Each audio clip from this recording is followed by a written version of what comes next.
তাদের জীবিকা নির্বাহ করে। সব ছাগলের পাল।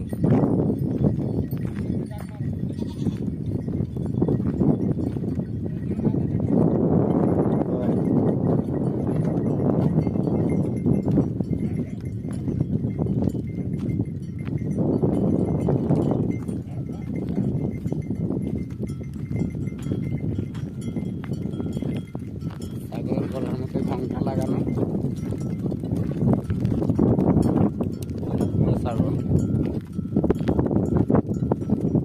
ছোট বড় বুড়া।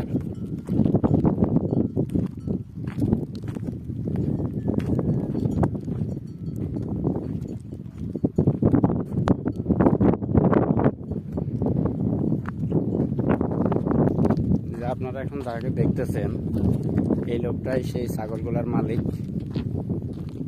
দেখেন এখানে উনি হেঁটে হেঁটে ছাগলগুলো দেখাশোনা করতেছে এবং বোতল ভাঙা টোকাচ্ছে। এটা এগুলা চলে।